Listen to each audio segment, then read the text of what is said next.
What's up, A to Z Sports here live on a Wednesday. Going to have a good show talking about worst to first, worst to wild card, worst to playoffs. That's what the Titans are going to attempt to do. Can they pull it off? And honestly, is that even their goal, right? I think that's something that, too, an underlying topic from this. The Titans preaching multi-year rebuild, but we know just about every year, if not every year in the NFL, a team goes from really, really bad to, oh, damn, they made the playoffs the next year. We'll talk about the Commanders, who didn't just make the playoffs, but won 2 playoff games and lost in the NFC Championship game to the eventual Super Bowl champs, the Philadelphia Eagles. Can the Titans be this year's version of the Washington Commanders? They weren't the only team to go from worst to playoffs, worst to wild card in 2024. So we'll talk through that. But the parallels of new quarterback, new team, new energy, everything that leads to success. Austin Stanley and Ryan Roberts here to talk through all of that and with that conversation. And then we'll touch on the other teams. Who are the other candidates that can go from worst to wild card or worst to first here again? So it's also a Wednesday, which means we end the show with sports trivia. Ryan, you and I have not done a trivia yet together. So it's always uncharted waters of where are my trivia strengths versus your trivia strengths. Are we compatible when it comes to trivia success? We'll find out in lifetime. So welcome in. Thanks for hopping on today. Yeah, well, hopefully your hockey knowledge is a little better than Easton. Usually that's the one that would get us tripped up a little bit when we're working through it. So hopefully better than Easton's, but not good. Okay, all right. Well, hey, it's called an improvement, and we're talking a lot of potential improvements on today's show. Citing expectations for the Tennessee Titans. Just what would a successful 2025 season look like? How much of improvement just overall from a full roster turnover perspective can we expect? We'll talk about all that today. But before we get into things this morning, don't forget to share the show. If you're watching live on Facebook, hit that share button in the bottom right-hand corner and get it out on your feed. If you're watching on YouTube with us, take that link and send it to a friend in your life or one of your favorite Titans group chats. Just find that Titans fan that you know and let them know that A to Z Sports is live and talking 2025 expectations. You can also repost this on Twitter or X to help spread the word. Don't forget to hit that like button, the thumbs up, and leave a review on the show if you would. That'd be very much appreciated before we get going here on a wonderful Wednesday morning. Yep, we'll soon officially welcome into A to Z Sports here live on a Wednesday. I'm Austin Stanley with Ryan Roberts of A to Z Sports Film Room. We are Nashville's on-demand sports talk network, going live weekday mornings at 8 Central Time on Facebook, YouTube, and Twitch. Links to the show segment by segment on our Twitter X timeline. Hit us up on Instagram, TikTok, and Threads for more great Titans content. Yeah, leave that 5-star Google review for A to Z Sports as a whole to help our business content company-wide. But do have to thank our sponsors. They make it happen for us, and they help out all of you. Wilson County Hyundai, make them a part of your new car buying process. See them in Lebanon or online, wilsoncountyhyundai.com. The Bone and Joint Institute, boneandjointtn.org, the region's destination for comprehensive orthopedic and sports medicine care. And Barton Drury Insurance Group, customized solutions for all of your insurance needs. They are local and also online at bartondrury.com. So Ryan Roberts in today, and Ryan's going to continue to fill in on the Nashville show. If you have not seen what Ryan and Joe are doing with A to Z Sports Film Room, you're missing out. So Ryan, besides Joe having the best name of anybody employed by A to Z Sports, Joe DeLeon, which is just, it flows so beautifully. You guys are crushing it on Film Room. What do you guys have? Anything up your sleeve that you can maybe tease to the audience on the Film Room YouTube channel of what might be coming post-draft season? Yeah, I mean, obviously during draft season, we're focused on trying to hit as many scouting reports on all the 2025 NFL draft prospects. But now that we're into kind of a full off-season mode, it's now focusing on college football breakouts, some NFL breakouts, and we're even diving into the wonderful world of recruiting. We actually had a video that popped pretty good the other day talking about Jared Curtis, which I know is right in your neck of the woods, 5-star quarterback in the 2026 class that recommitted to Georgia after decommitting several months ago and leaving kind of open Oregon, Georgia were in the mix, and kid that I actually compared to Matt Stafford even before he was committed to the University of Georgia, which I thought was kind of an interesting parallel. So yes, recruiting, NFL draft, college football, NFL. If you want to get to know the players that you root for every Saturday, Sunday, and seemingly every day now, A to Z Sports Film Room is a pretty good spot, I would say. Yeah, I would agree with that. All right, so let's talk about the NFL trends as a whole.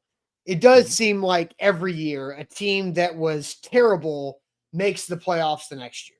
And there's many different reasons for why that happens and how that happens. And I think the Commanders last year are a great example of a toxic situation with the Washington football team skins Commanders, with Daniel Snyder and all of the mess that was everything on the football field, off the field, in the facility, up and down, lawsuits all over that organization. It was as ugly as it possibly be. But Snyder sells a team. They flip the entire front office, flip the coaching staff, and draft Jayden Daniels second overall, and go sign some veteran free agents to 1-year contracts. And boom, they're competitive. They're interesting. They're fun. They're scoring points. They win playoff games after making it to the playoffs, and they lose to the Super Bowl champs in their division, the Eagles. And that's the only reason why the Commanders didn't go from worst to first, because the Eagles were a runaway winner of that division in the NFC East. But the Commanders did get the Eagles in the regular season in one of their two battles when Jalen Hurts got hurt. It was a very entertaining game, right? So Yep. they're not the only team, though. The LA Chargers also went from worst to wild card. Not first because of the Patrick Mahomes led Chiefs, but from worst to firing the head coach to hiring Jim Harbaugh, taking Justin Herbert and unlocking that and reflipping the identity of that football team to make the playoffs. And so the Titans, who were god awful, the worst team in the NFL, now they have the only highly selected quarterback with a new front office setup, the same head coach, but we understand there's change above that guy and in a different situation. The Titans have an opportunity to at least enter the conversation to be a part of the candidates to go from worst to wild card. Ryan, what do you think about the overall just the NFL's parity and setup to where this Yep. happens just about every year, and it happened the year before that too.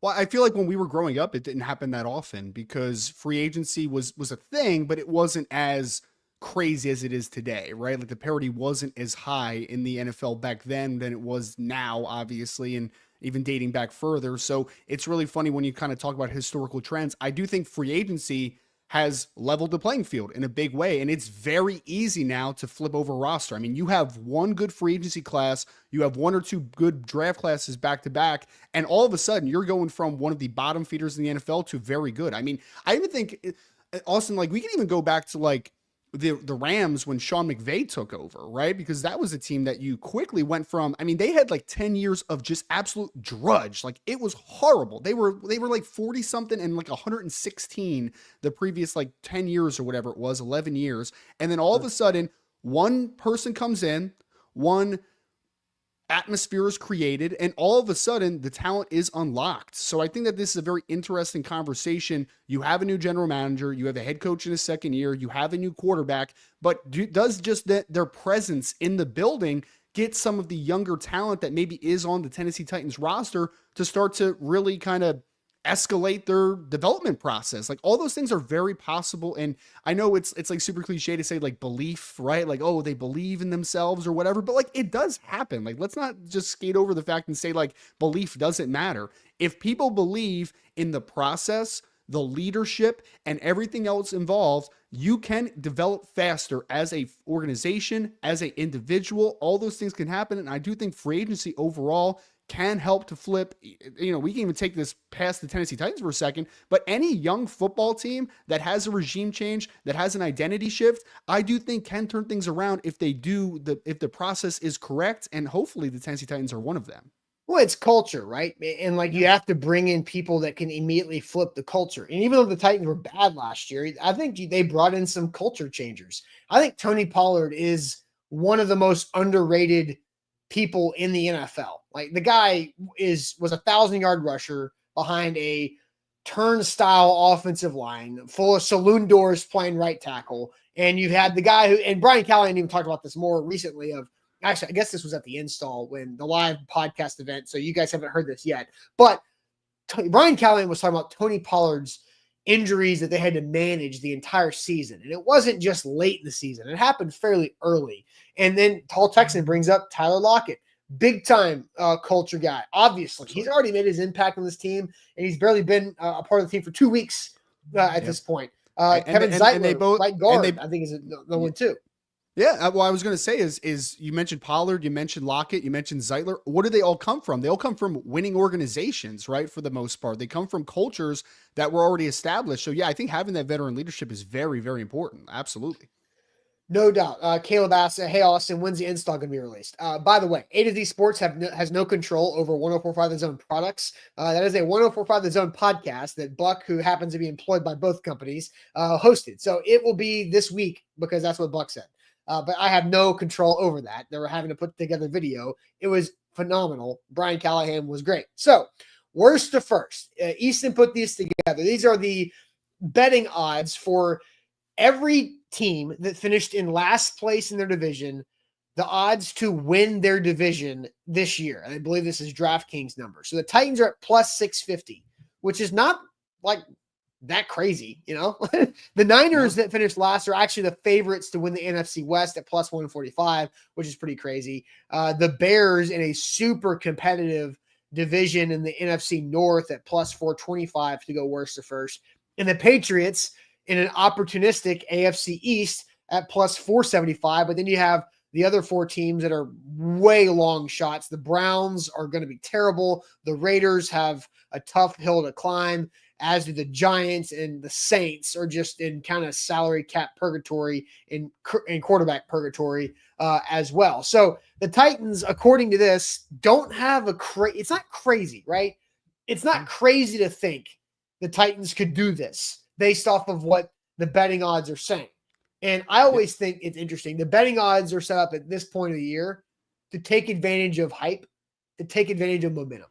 Because, Ryan, I don't know about you, but I think there's no chance the Niners are winning the NFC West. I don't know what the odds are for the Rams, but I'm probably going to entertain putting some money down on the Rams, or at least like the Niners to not win. So I don't think that the Bears are going to win the NFC North either. Just those teams are loaded. Now, there's a chance that they could become the first team in NFL history to have all four teams make the playoffs. That's hard because of cannibalism, but there's a very talented squads up there in the NFC North. Yeah, well, and the NFC West, just kind of backtracking for your 49ers take, I mean, it's very interesting because I feel like the 49ers division, with the Rams obviously included in the formula the last few years, has been decided by which team is able to stay healthy more. Like, that's been the indicator of success. When the Rams have been healthy, they typically win. When San Francisco is healthy, they typically win. Whoever is the more healthy of the two ends up winning. So that's a very interesting division.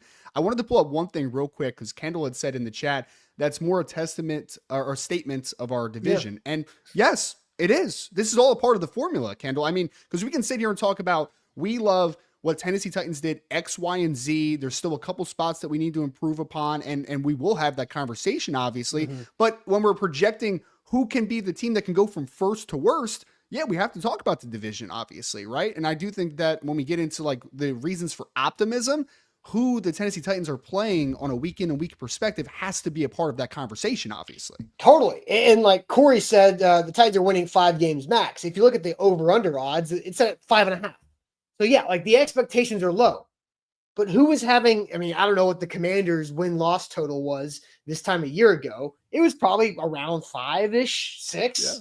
Like nobody was expecting the Commanders to do what they did, but they did it. I mean, I think the Chargers, you could say, okay, it made more sense. Justin Herbert, talented quarterback. They've got talent on the roster, on defense. You hire Jim Harbaugh, a proven NFL coach, to come in and fix all of Brandon Staley's dumb decisions that cost them games the previous few years.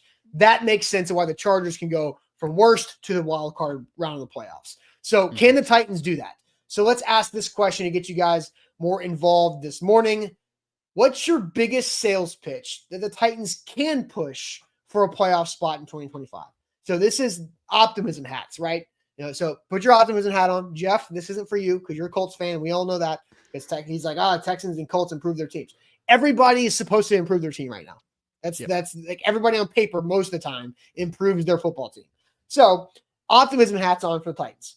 What's your biggest sales pitch for the Titans to push for a playoff spot? I'm not saying make it. I'm saying push for a playoff spot. So I'm even being like super conservative with our optimism hats today. But what's your biggest sales pitch for the Titans to push for a playoff spot in 2025? We'll get your thoughts and opinions on that. But first, I'm going to tell you guys about the Barton Drury Insurance Group customized solutions for all of your insurance needs. And I mean that when I say customized, because they're a local group. They've got those 4 guys right there on the screen are phenomenal, and they're local. You can literally call them. You got Brian, Adam, Charles, and Mike all right there to help you out with your insurance situation, whatever that is. It could be like Zach and I's, where we had, hey, we're trying to offer employee benefits now to our team, and that's our situation. Or it could be like me. I was trying to go with my family situation as well. Or it could be 401k planning, life insurance, workers' comp. If you need auto or property coverage, they got you liability as well, or just the umbrella insurance policy to make sure you cover all of the above. The Barton Drury Group in Nashville can take care of it all. Customized solutions for all of your insurance needs. And they go that extra mile of making sure that they work with you and help you make sure you understand all of the high-end legalese, nonsense, insurance talk that seems so overwhelming. But they got you covered right there. They'll help you make sure you understand the process and the policies as well. Check them out online at bartondrury.com. We're talking about optimism here next and what makes you optimistic for the Tennessee Titans to make this potential big leap in 2025. Before we do, folks, if you're live with us on YouTube, please hit that like button for us. If you can go onto Google after the show, don't leave right now. Go onto Google after the show. You can tell us whatever you want to help improve the show, but make sure it comes with a 5-star review on Google. All right, so Ryan, I will send you the chat. I'm just going to throw up the odds real quick. These are the DraftKings odds for teams that finished in 4th place in the division last year to win the division this year. The Titans with the 3rd best chance to go from worst to first, according to DraftKings at plus 650 in the AFC South. Ryan, what are you seeing from the chat when we ask everybody, what's your best sales pitch the Titans can push for a playoff spot in 2025? What are you seeing on Facebook and YouTube? Well, there's a lot of Cam Wards, obviously, in the chat. Yeah. We got Colin says Cam freaking Ward. We have Ward, baby, from Jay. Want to pull this one up. It doesn't really answer the question, but Nero said we're going to win 9 games, maybe 10. I feel I haven't felt this confidence since 2004, which is very interesting. We'd love 2004? Yeah, we'd love to hear how you're feeling that confidence. 2004. I thought the Titans stunk in 2004. Keep reading comments. I'm going to go do some homework. Do some deep dive on that one. Yep, Ethan. Okay. Also agrees, Cam Ward, weak division from Curtis, which is a very good one. Miracles can happen, says Jeff in the chat. Hey, especially right here in Nashville, Yeah, we have Coach Wills who says Tony Pollard and Calvin Ridley career years could be the difference here. Okay. Culture change from Daniel, which we've talked about a little bit already. We got another Cam Ward from Matthew as well from Kyle, who says that Cam is a franchise quarterback. Steven says that Cam Ward's going to go all Jaden Daniels, the new shiny quarterback from Rooney, Cam Ward, and a reworked offensive line. First time the offensive line was mentioned there from Jer Bear. We have Darius Horton who says Cam Ward is a dude plus a weak division. So he throws a couple caveats into there. Mahomes Jr., someone said in the chat. I don't know if that was directly put on Ward, but there it is. Cam Ward, period. Cam Ward in the offensive line from Steven. Killa Cam from Pastor Raymond Little. So Austin, some division, a couple offensive line, but for the most part, it is the franchise quarterback that is giving optimism. For sure. Real quick, the 2004 Titans went 5-11 and were last place in the AFC South. So I think somebody just might have gotten their years mixed up from when they were like the most confident since 2004. I mean, maybe they're just confident the Titans stinking because that was the year after Steve McNair shared the MVP award with Peyton Manning. So I don't know. Maybe that was maybe you could have been confident the Titans falling off the cliff, which happened.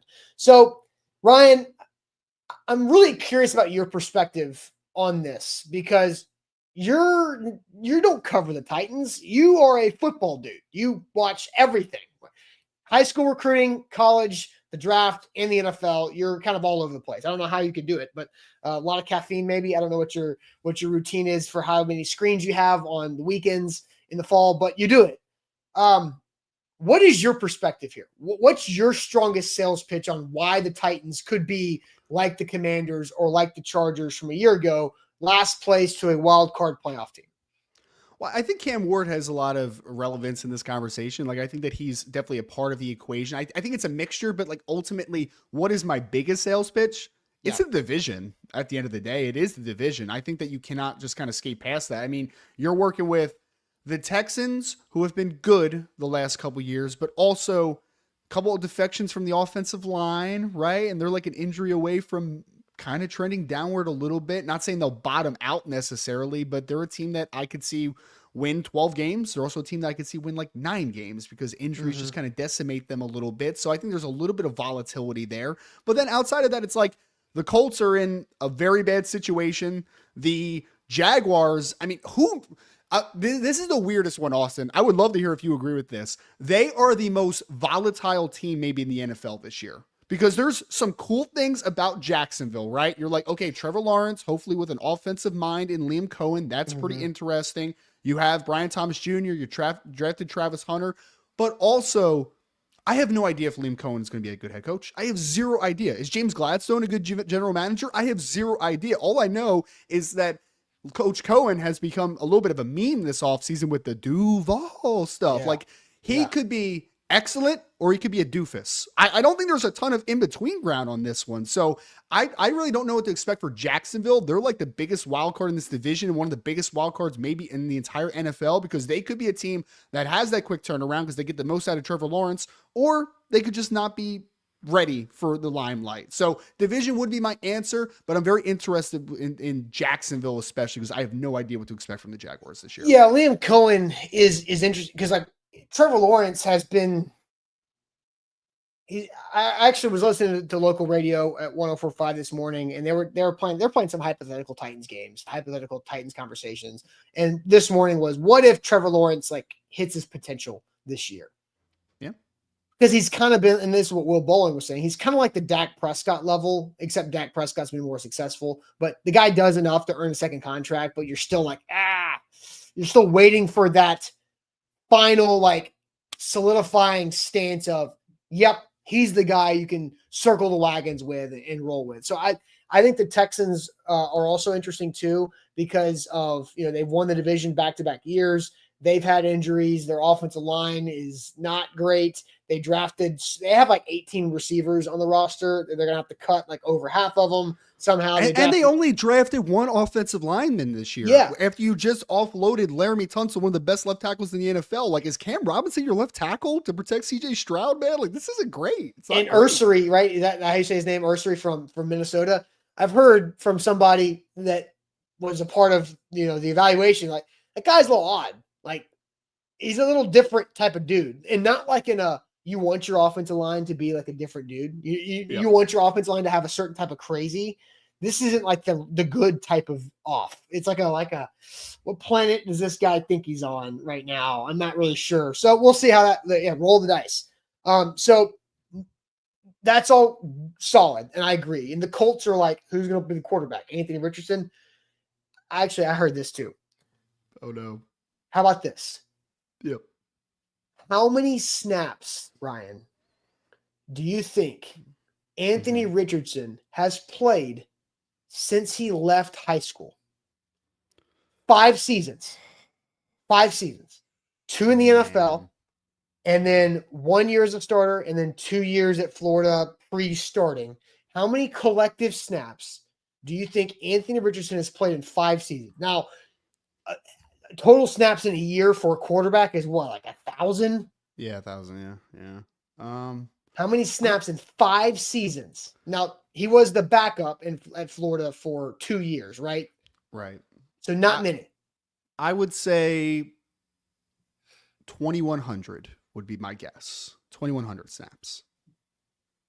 Price is wrong. You busted. Okay. You should have said $1, Bob, and you would have been 1,700.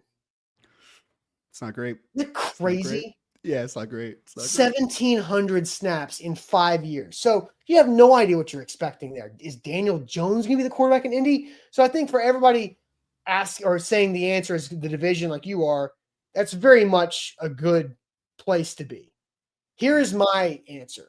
The best sales pitch that I have for the Titans to push for a playoff spot, I'm going to go internal to the Titans.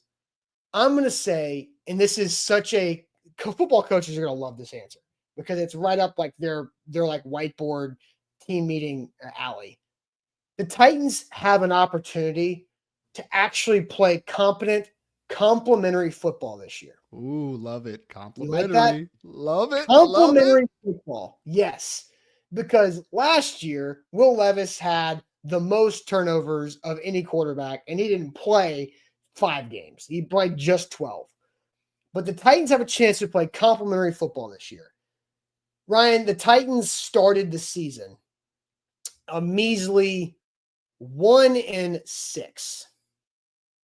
Let's just take their first 6 games where they started 1-5 before they went to Detroit and got the brakes beat off of them. So in their first 6 games, they beat the Dolphins 31-12 on Monday Night Football when Mason Rudolph came in for an injured Will Levis. It's the only win they had. They won 31-12. The Titans had the lead or were tied at halftime in 5 of those first 6 games. Yet they were 1-5. The only game they did not have the lead or a tie at halftime was week 3 against the Packers when they were just caught off guard by Malik Willis and Matt LaFleur ran circles around them. But we know the Bears game. We know the Jets game. The Dolphins game they won. The Colts game they had in hand, lost by 3. In the Bills game in Buffalo, it was tied 10-10 at halftime. And there's other games. Like there's more where you can say games the Titans had a halftime lead, like that they lost. The Jags game, they had the Chargers game in LA was a close halftime spot where they could have had that second half complimentary football. So you're talking about 5 or 6 games that they either had the lead or were tied at halftime and then squandered it away. Why did it get squandered away? Will Levis turnovers and special teams turnovers, which is another big one. They've fired their special teams coach and brought in John Bones Fossil, one of the best guys in the special teams. And their defense broke down. The defense played well until it couldn't anymore. And so I think because of Cam Ward and being less turnover happy than Will Levis, naturally, having more opportunity to score points, having the less catastrophic special teams plays, and a defense that can hold up because it's getting help, they have a chance to play complementary football. So they were in more games than it felt like last year until the end of the season when it was like tank season, tankathon. But I think that's my answer. How do you feel about that? Because they actually have the ability to play complementary football. I felt like I was listening to Al Pacino's speech from what you call it, Any Given Sunday, right? Where it's just like the inches we need are everywhere around us. Like I mean, honestly, it's true though. I mean, we talked about it in the beginning as far as in the free agency era, the margin for error is just so small now because the parity is so high. Like the playing field has been leveled across the format of the NFL. And at the end of the day, there's always going to be Patrick Mahomes or Josh Allen occasionally just doing like hero things that win a football game. But more often than not, it's going to be about the team that makes the least amount of mistakes that's going to win more often than not. Like you mentioned the turnovers, you mentioned in high leverage situations, just not making a play. Is this team, the Tennessee Titans in 2025, are they more appropriately created to make those plays in the biggest moment? It's an interesting conversation because, like, let's use Cam Ward as an example of this. Cam Ward, I think, is much more likely to make the big play than Will Levis in a big moment to win a football game potentially moving forward. But he's also a rookie, right? So will he make some of those brain dead decisions that you're just like, Cam, we got to learn from that, man. Like you can't do that. That's the crutch of having a rookie quarterback at times is that they're going to do some things at times where you're just like, don't do that again. That was not a good decision. But that's the thing is, do they learn from it? Like, do they apply the lesson? And that's what from week 1 to week 2, Ryan, last year, and you probably saw the Will Levis memes from afar. But week 1, they had the game. They were up 17-0 on the Bears at halftime and got outscored 24-0 in the second half. That was aided by a block punt return for a touchdown by Mr. Simone Biles, Jonathan Owens was able to get that in the end zone. But like 24-0 second half after being up 17-0 is crazy. Crazy. And it's because Will Levis threw a pick six off of a diving underhand lob to the sideline. And it's okay. That has to be the worst decision you make all season. Like, you got it out of the way in week 1. You can't do that again. 7 days later, he's in the red zone. The Titans have a chance on a third down to either score or get a field goal, which is still scoring. And with the lead, by mind you, against the Jets, and he rolls to his left. He's under pressure. He dives and he underhand throws the ball to Tyjae Spears behind him and kind of bowls it to him. And it's a turnover. The Jets go down and they take the lead and the Jets win by 7. And you're like, and that's when you get the Brian Callahan, like, what the F are you doing meme? And that lived for on. Like, so he didn't learn from 1 week to the next. And so you've got to be able to do that. And can Cam Ward do that? By the way, some breaking news, as the chat has mentioned, the Jaguars just released wide receiver Gabe Davis. What is this, 2019 again? Gabe Davis is still around? That's awesome, man. That's good for him. He was due $12.5 million this season. So Gabe Davis is out of a job. Well, there had to be some attrition at some point, right?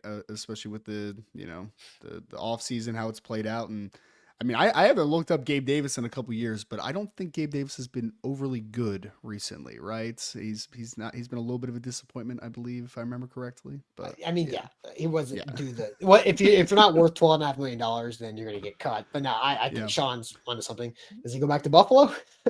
Bills could use some receivers perpetually. They didn't attack it in the draft either. Like, they just kind of said, like, we're going to stay pat with what we have. So, I mean, that reunion could make some sense. I know he has a good connection with Josh Allen, so it's possible. Austin, I think that you laid out a great conversation. I think that complementary football, although super cliche, is very important in the NFL in today's game. I think it's super important. The one that the chat mentioned a few times that I didn't consider enough was the improved offensive line, because the Titans already have a couple good running backs in the stable. Like, they do. They have complementary pieces in the backfield. And then also you bring in Khalil Mullings, who's a big bruising back out of Michigan. So I actually kind of like the running back room. If the offensive line's improved, that could be a stabilizing factor for having a rookie quarterback, for trying to bridge that gap of making the bonehead decision too often and putting too much on Cam Ward's shoulders. So I think the offensive line is actually a pretty interesting conversation point that people mentioned as well. No doubt. And, I think the majority of people will see Dan Moore being signed to that crazy contract for $82 million over 4 years. And Dan Moore is like an average left tackle at best, and moving JC Latham to right tackle. And I know this has been discussed, but like, I was out most of free agency. I was on paternity leave. And so you guys probably talked about this. I know Sam talked about this with Easton as well, but JC Latham being reliable and trustworthy and versatile allowed the Titans flexibility to go find the best offensive tackle they could afford. Not the best right tackle, not penciled in or pigeonholed to finding, okay, got to go find the best right tackle in the market and paying whatever to that guy. But it's having the ability, okay, if Dan Moore's the best offensive tackle left or right, go get him, because JC can go to the right side and be fine. If there was a Dan Moore version of the right tackle the Titans wanted, then they would have gotten that guy and left JC to the left side. I truly believe that. I think it's a confidence in JC Latham, not a knock against him. I think his rookie season was up and down like it's going to be, but I think JC Latham's made the right stuff to be able to succeed. And I think the Titans have an obvious upgrade. You upgrade both spots by having Dan Moore and Latham as your right tackle. Peter Skoronski, it's year 3. That's the year that interior O-linemen need to really man up and be the guy, especially if you're a high pick like Skoronski was. I think Zeitler is a grown man playing interior O-line at the right guard. Like, you need that. And now it's Lloyd Cushenberry. How's the Achilles? And then that's obviously a question mark for your center. And what's the depth behind him if that Achilles is not ready to roll? Big man tearing an Achilles is not something that is the easiest thing to come back for. But I do think that's the O-line absolutely an upgrade significantly across the board from left to right. Well, and if I would say this too, is that the big plus for JC Latham coming out of Alabama is he had experience playing both sides, right? So like, you can mix and match him to get the best 5 on the field. You're not going to move Dan Moore to right tackle because he's mostly been a left tackle his entire career, even dating back to Texas A&M days, obviously, right? So he's a left tackle. Yeah. It comes down simply to this. when we're talking about like the upgrades of the offensive line. We can talk about the money, 4 years, 80 whatever million dollars for Dan Moore. Is it an overpay? Yes. The market dictated the overpay. Like, it just is what it is. But here's the thing at the end of the day, is, and just one for one, is Dan Moore Jr. better than Nicholas Petit-Frere? And the answer is yes. So you improved by a large amounts, right? Huge. At the one tackle spot. Huge. You have JC Latham already. Zeitler is better than the interior offensive lineman that played for Tennessee last season as well. So you upgraded multiple spots, which is, again, why I think you can lean on this run game a little bit more. If Tony Pollard's able to stay healthy, you have Tyjae Spears, you have Khalil Mullings. I do think that running game can be a whole lot better in 2025, which will only help a young quarterback. No doubt. So I think that's another good point. The offensive line, I think there's a lot of other reasons to be bullish on the Titans. I think, okay, let me ask you this question. What do the Titans have most in common with the Commanders from a year ago? I think the easy answer is rookie quarterback. That's how they drafted, right? That's the easiest answer. Jaden Daniels, Cam Ward. Mm-hmm. But I think my answer is actually the front office alignment. Because I think that's just as important. The quarterback's the most important thing in the world, right? But I think the front office alignment to build around the quarterback, I think, is just as important of having the quarterback in moving forward. And the Commanders did that with Adam Peters, and they built out the assistant GMs and all that with the head coach. I think that's a big deal because Darius brings up the approach to free agency. I know Easton's talked about this a lot over the offseason as the Commanders went out there and signed vets to 1-year deals or short-term deals to support the young players, including the quarterback. So I think the front office alignment is very important. I agree, because I think when you look at Washington, they were able to bring in obviously the new ownership recently as well, with Joshua Harris going from Dan Snyder as the majority owner. You go that way. You bring in Dan Quinn, you bring in a rookie quarterback. I think it was important that it all happened in a very short amount of time because that's where that alignment really comes from. It's hard sometimes when you have like old ownership or you have an old quarterback and you bring in someone new. Do they mesh, right? Because there is, for better or for worse, there's some ego that's involved with some of these things a lot, right? Like an owner that's been doing it for so long thinks that he has every answer. A head coach doing it for so long thinks he has every answer. Quarterback, same way. Mm-hmm. So that's why sometimes you go bring in the veteran quarterback into this situation with ownership, and it doesn't work because it was not cohesive because you didn't trust one another. I think that trust from the ground floor is incredibly important. And I also think that while Jaden Daniels is a much better runner than Cam Ward, I do think if we can even hyper-focus more on just the fact that they're rookie quarterbacks, I think that the ability to make some magic happen outside of structure is huge for these quarterbacks as well. Because the offensive line's improved, still needs to get better for Tennessee moving forward, though. The wide receivers are hopefully trending in the right direction after a couple of draft picks and Calvin Ridley back again.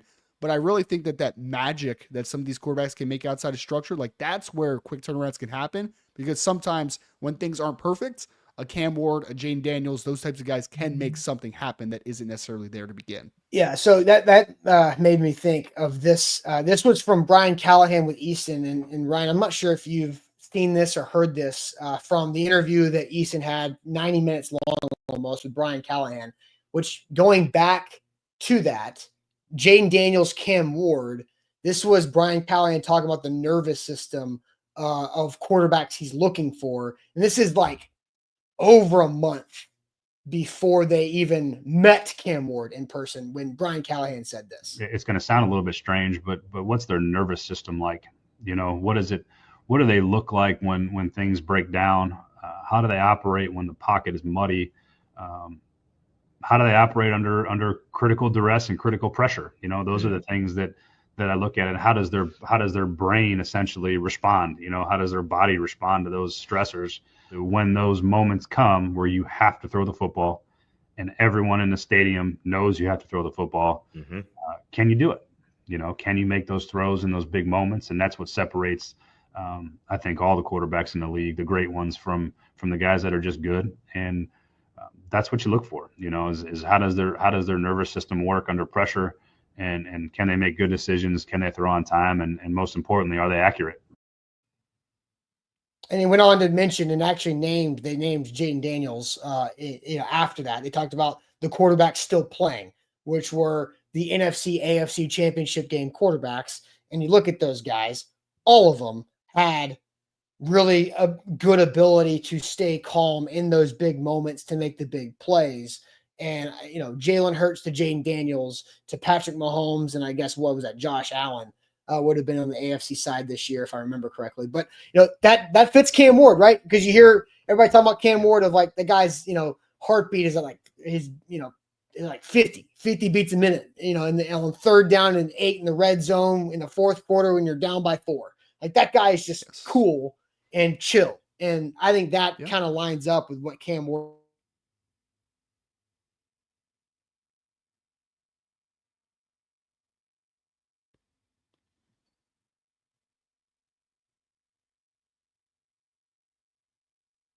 Oh, I can't tell if I'm. Wait, there I am. Sorry. I think that.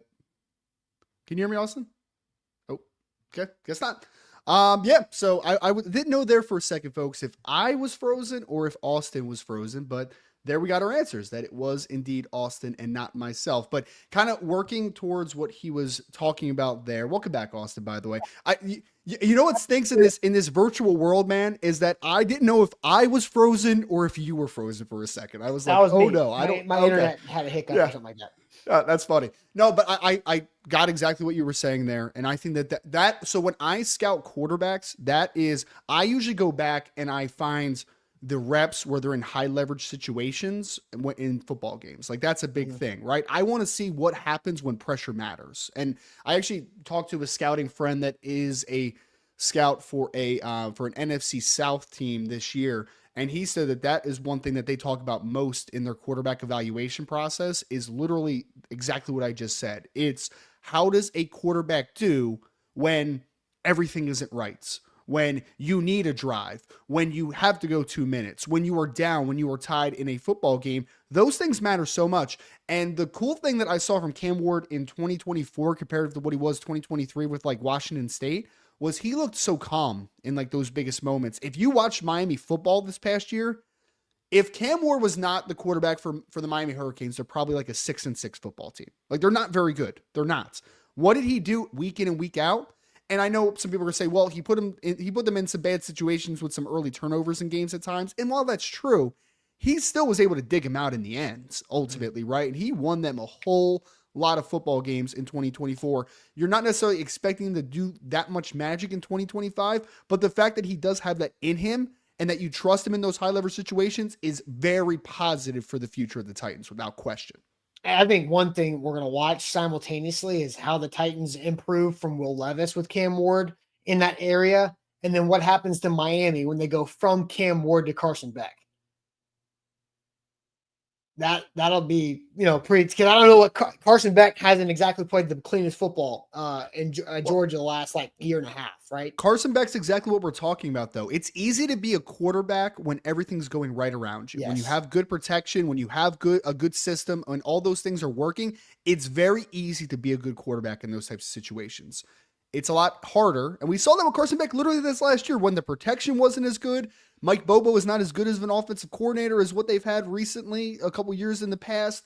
Like when things are not quite as cohesive, things break down. And that's when you can really evaluate the cojones someone has, like the guts that they have. Like you need to know those types of things. Cause at the end of the day, you in a normal season, 17 games, there's going to be several games. I mean, you mentioned it. How many games did you say the Tennessee Titans were within? They were tied or winning at some point in a football game. It was crazy. 5 or 6 games that they lost, or they either had the lead or a tie at halftime.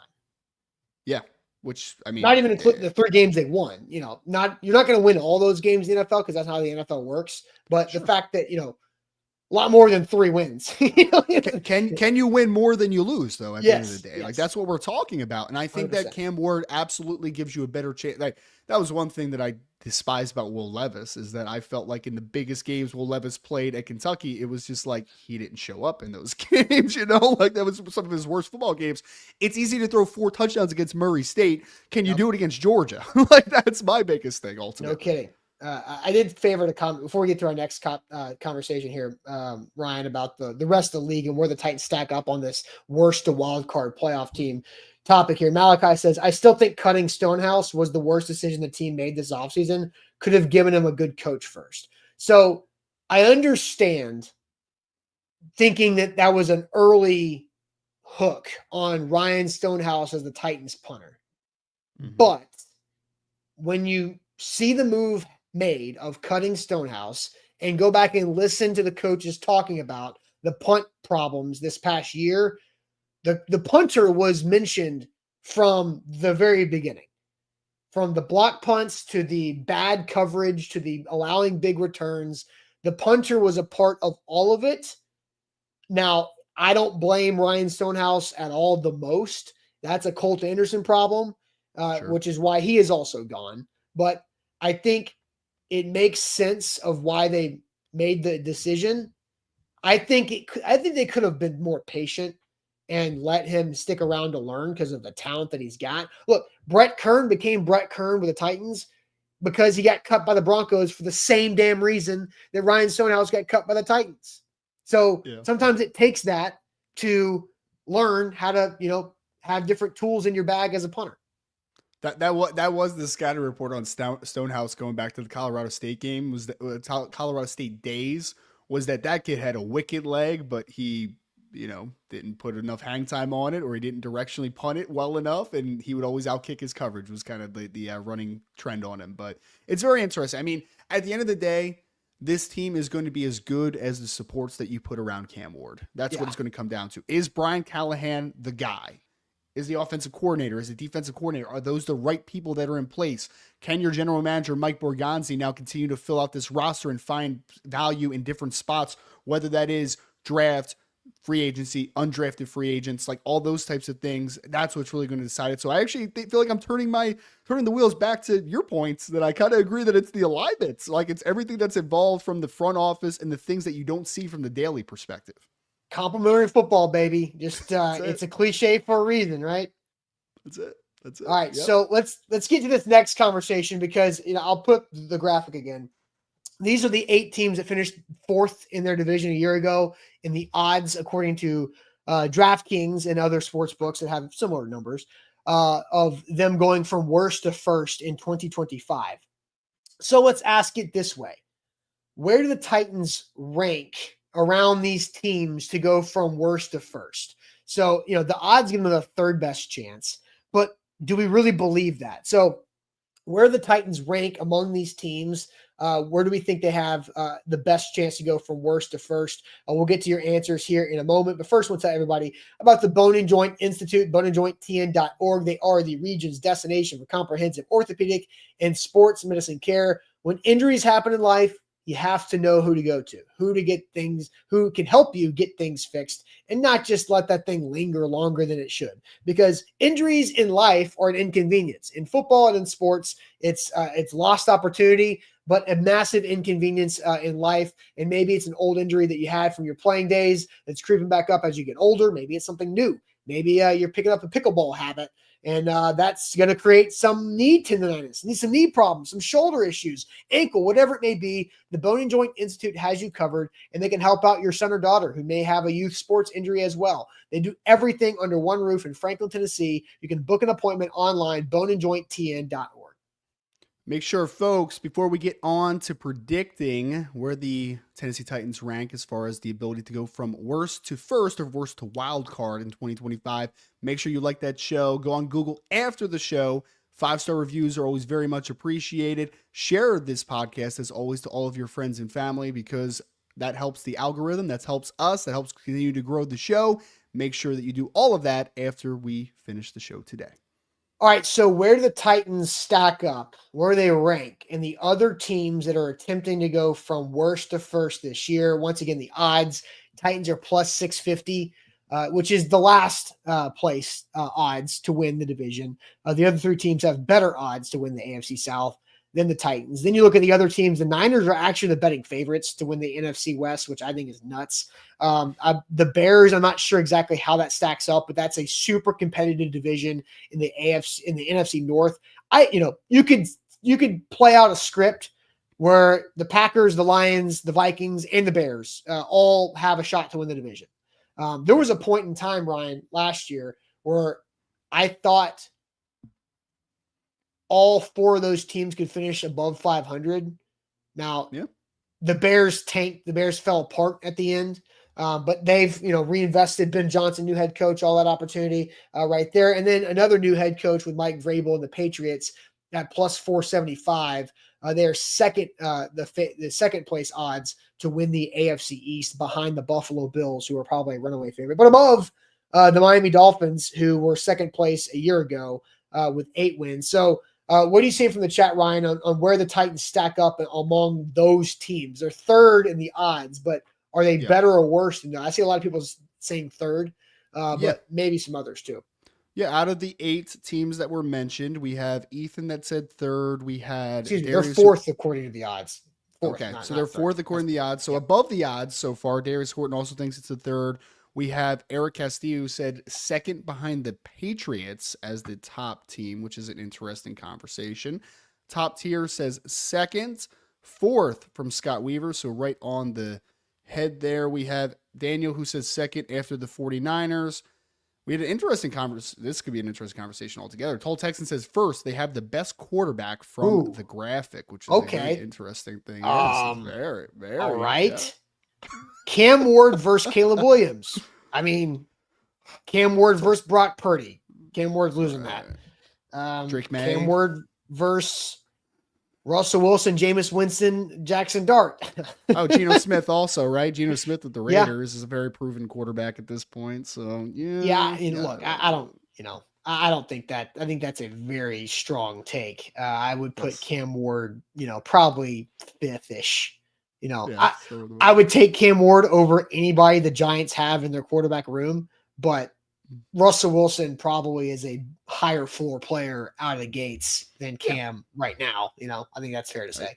Agreed. Yeah, no, I agree completely. We had Mike Peck who also said, basically says second. He said they should only be behind the 49ers. 2 behind the 49ers. Also Narrow agrees. Jason says they rank fifth. Just a guess. We had also had a fifth from Mr. Robinson. Second tied for second with the Bears. Nick said 49ers should be first. Third is very accurate from Ramon. First from Bork. We had second from Bishop. Third from Ashley.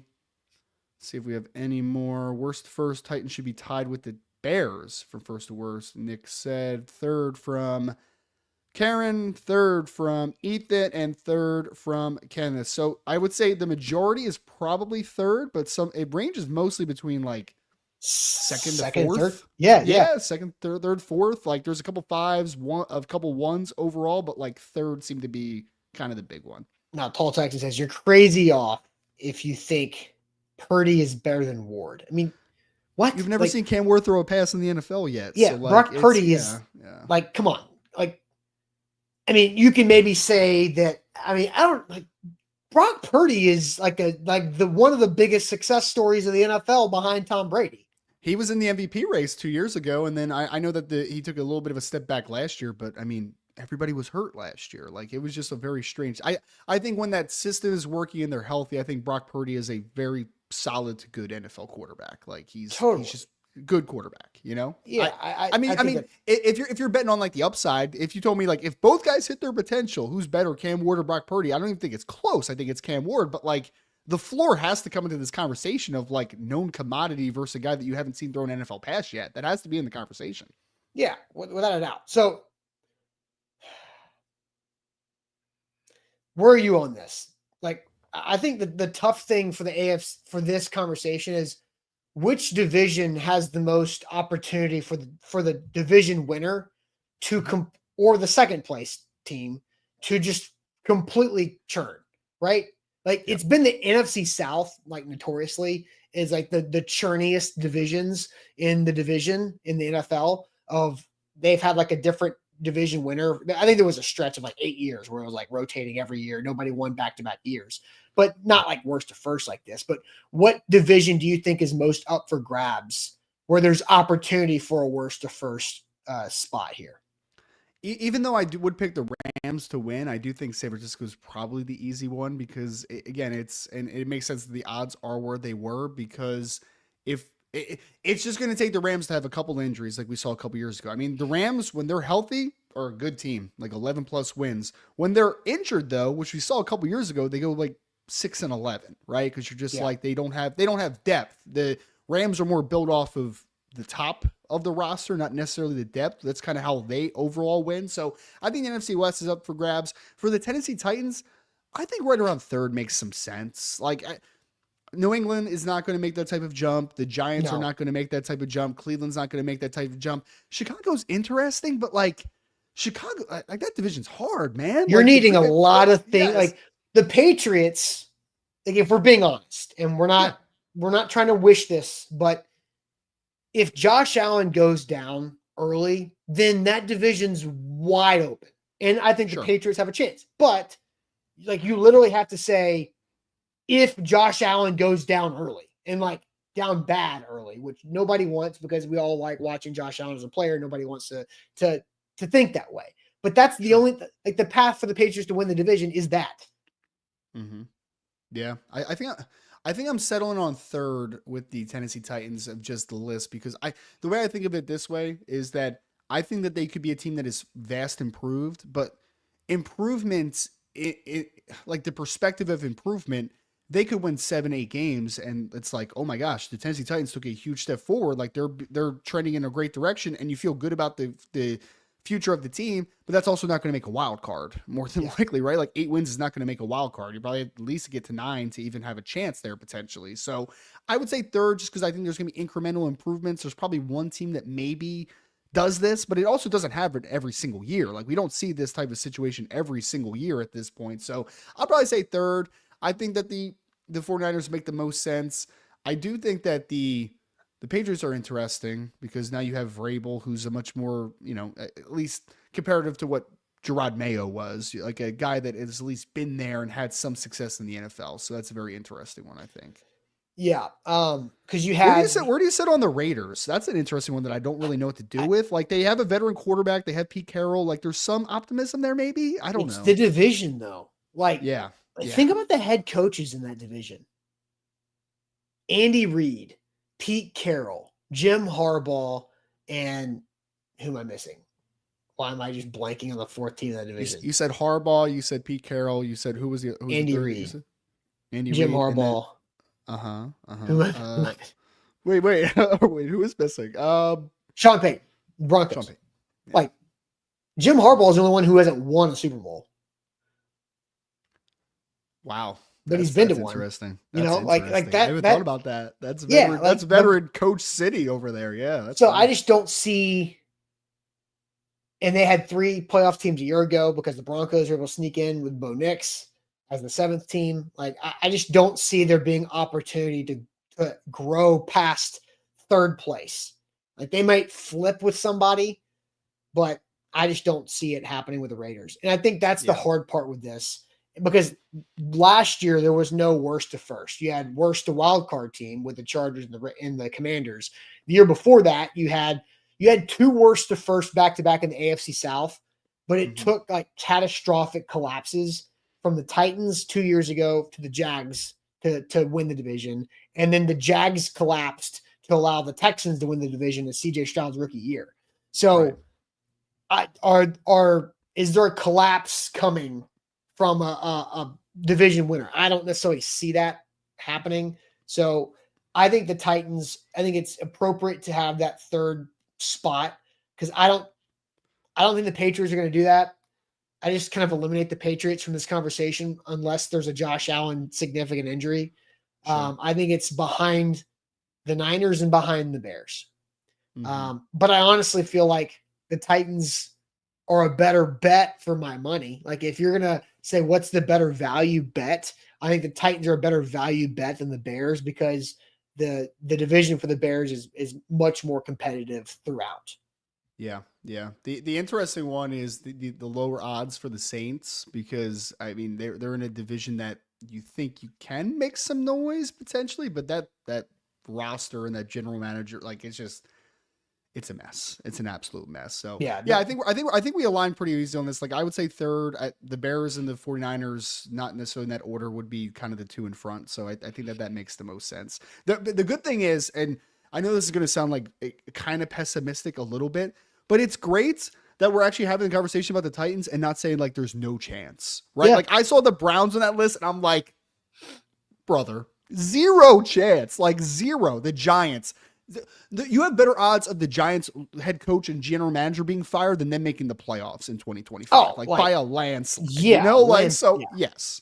I think it's important though. Like that's progress that we're not talking about. Like this is unrealistic. This doesn't make any sense. That's stupid. It's ludicrous. Like all those words. I do think that shows that there is a little bit of positivity in the Tennessee Titans fan base. 100%. There's opportunity. There's opportunity to grow for this team and to have results fairly early, right? I think that's the main thing is how can there be some payoff of proof of concept?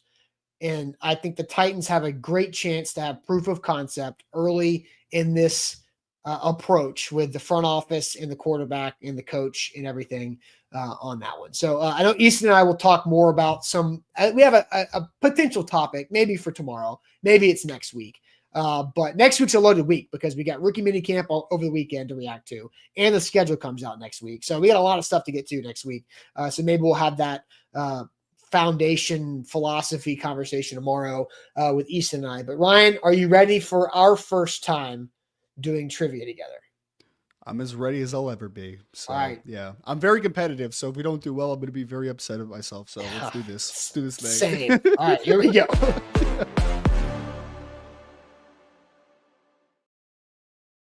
Shout out to Wilson County Hyundai. WilsonCountyHyundai.com is where to go. Make them a part of your new car buying process. See them in Lebanon or online at Wilson County Hyundai. I'm going to do my best to flip the graphics around in a quick time because I will be Trivia Master today. So let's see if we can pull this off pretty well. Probably not. Not playing the smoothest, but here we go. Are we presenting now? Come on, computer. There we go. All right. Took long enough to get there, but we're here. All right. So, Ryan, you will keep your eyes on the chat. Yep. I can change my window size for it to not mess up the share to see if I can also have eyes on the chat too. All right. There we go. Gotcha. Yep. You guys see everything okay? Yep. Everything's good on this end. All right, so we'll go NFL counterclockwise around, and we'll finish in celebrity mashup. Off we go. This Eagles kicker was 5 times All-Pro selection. David Akers. Okay, David Akers. Yep. All right, David Akers right there. Get away here, autocorrect. Okay, geography. What? Asuncion is the capital of this South American country. It's not enough to. If I don't know how to pronounce it because I've never seen this, then I'm not entirely sure. South American country. Chat needs some help on this one, I think. The chat is currently like, oh no, Morgan said, well, crap. Yeah. I've never heard of Asuncion.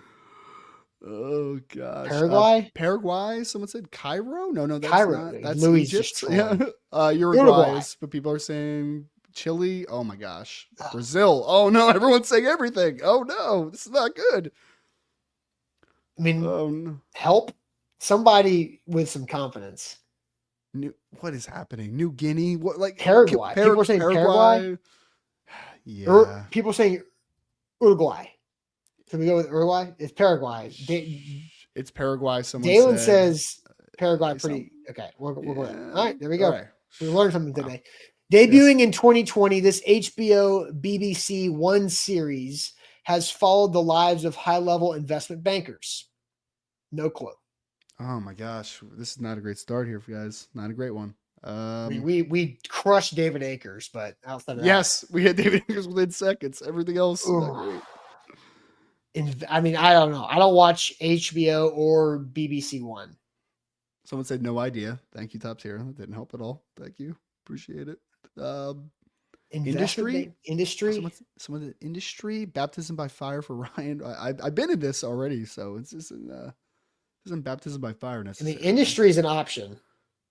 Yeah. Well, why not? Why not? We gotta. Okay. Yeah. Right. Oh, there we go. Okay, we're good. Ryan Reynolds, Melissa George, and Chloe Grace Moretz starred in this 2005 supernatural horror film that was a remake of a 1979 film. 2005 Okay. Ryan Reynolds. I don't know who the other two people are. Chloe Grace Moritz actually is related to my wife in some way. It's like a distant relative, which is Oh, funny. no way. But I So still you don't know should the know answer this. to this. But I still don't know the answer. Amityville. Joshua says Oh yeah, there we go. Everyone's saying it now. Amityville. Deville. Which one? Yeah, which one? Horror. Someone said horror.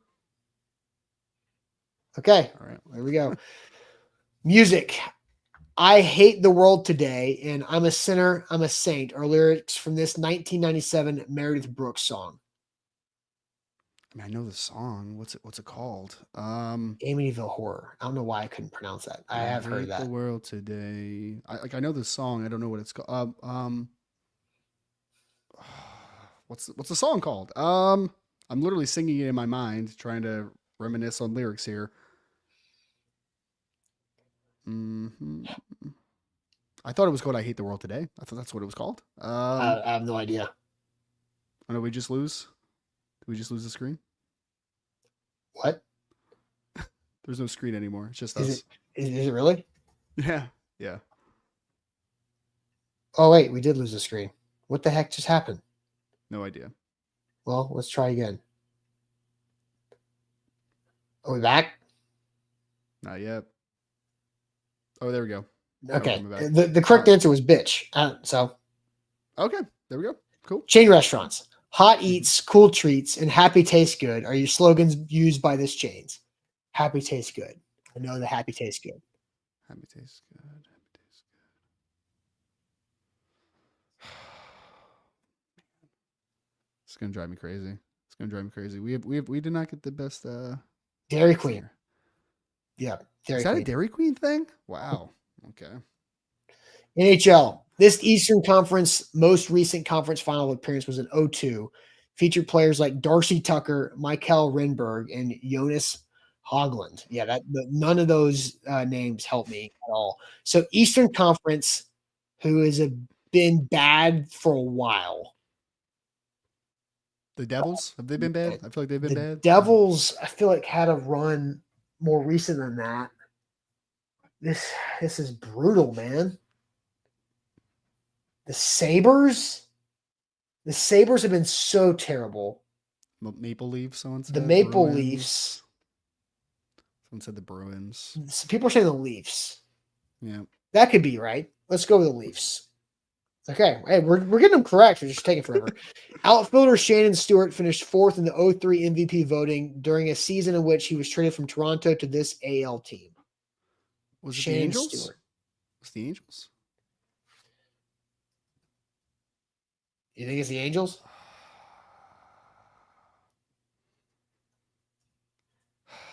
Man, I'd be lying if I said I was fully confident. Twins? Twins? Oh yeah, Twins makes a lot more sense. He played with Torrey Hunter, right? I don't know. Let's go with Twins. I think that sounds right. Okay. Celebrity mashup. Okay. Okay. I think I know both these people. Okay. Is the hair James McAvoy? Is that James McAvoy? No. Who's the inside? I know that face. Applegate, right? Christina Applegate. Yes, that is Christina Applegate. Yep. That hair. Is that Jim? No, it's not Jim Carrey. It looks like a Jim No. Carrey jacket. Yeah. It does look like a Jim Carrey jacket. I'm sure he's had that hair at some point in his life. I'm sure he has. Who is the outside? 6 minutes. I know, Vanessa. This is not a good one. I'm Who's sorry. Chase Stokes? I've never heard of that person in my life. The guy from The Neither. Hangover? That's Oh, not are we Bradley talking about Cooper. Bradley Cooper? No. No, that's not Bradley Cooper. Paul Rudd, someone said. No, that's No, not he, Rudd. Paul Rudd doesn't That's not have Paul Rudd. that face structure. No. It's I don't know, man. This is tough. Thomas Rhett? No, it's not Thomas Rhett either. Vanessa says beard looks like Austin Stanley. No, not accurate. Michael Fott. No, Louis, come on. I know who this is. Like, I picture the hair, but I don't know the name of the person. Trivia is as long as the actual show. Yeah, this is rough. It's not Johnny So bad. Depp. This is a too wide of a head for Johnny Depp. Oh man, after my David Akers one, I went downhill pretty quickly on this. Looks like One of the younger- friends? No. No, who would it be? Like Chandler? No, he doesn't have No. a beard. No. That's- Yeah, This a is young Johnny Depp. No, there's Jared Padalecki. Johnny Depp? No, really? A lot of people keep saying Johnny Depp. Really? I mean, do we just do something to get rid of this? Yeah, probably. Jared I'm not getting any answers for Padalecki.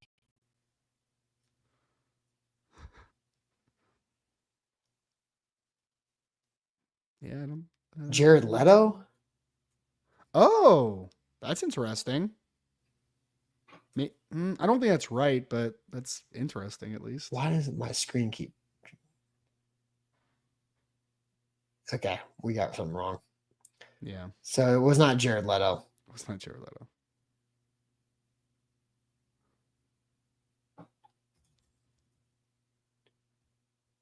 This stupid.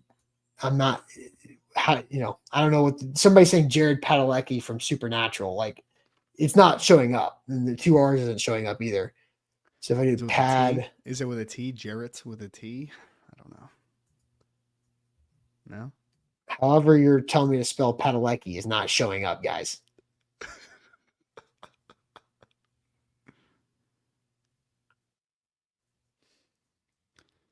Nothing Padalecki is showing up. So I don't know what you guys want me to do on the Padalecki thing. Oh, this is a disaster. Absolute disaster. This is miserable. I feel like that's so like I feel like everyone's had that hair at some point in their life. Do we just give up? I mean, I feel like we're not getting. Yeah. I think we're done. It's cooked. Yeah. What was the answer to that? Did we get an answer? It was 11%. So people. Did Where not do we do see it the well. answers on this? I need to see. I need to know what that is. Sebastian Stan? Who is that? I have no idea who that is. I have zero idea who Sebastian Stan is. Who is? I'm about to look that up. Who is that person? I have no idea. Sebastian. That's not a real Stan. person. Sebastian Stan. Okay. What is he in? That's Bucky Barnes from the Avengers. That's who that is apparently. That doesn't help me. So Sorry. You ever see the Avengers? brutal, man. All right, that was Yeah, not. Winter Look, Soldier. hey, we're just gonna be better at this. So Yes. Yeah. and I'm with Bork. Like, that was tough for everybody. That was not an easy grouping there of questions. I'm not writing any articles today. I'm just going to be doing random trivia the rest of the day. Just That's what I'm gonna practicing. do it. Yes. So bad. Yeah. All right, guys, that is it. Make sure you hit that like button. Hopefully, trivia is better tomorrow. We get a better slate up there. But hit the like button, like the show if you haven't already, and we'll talk more Titans tomorrow morning. Appreciate it always. We'll talk to you guys later. Appreciate it. Thanks.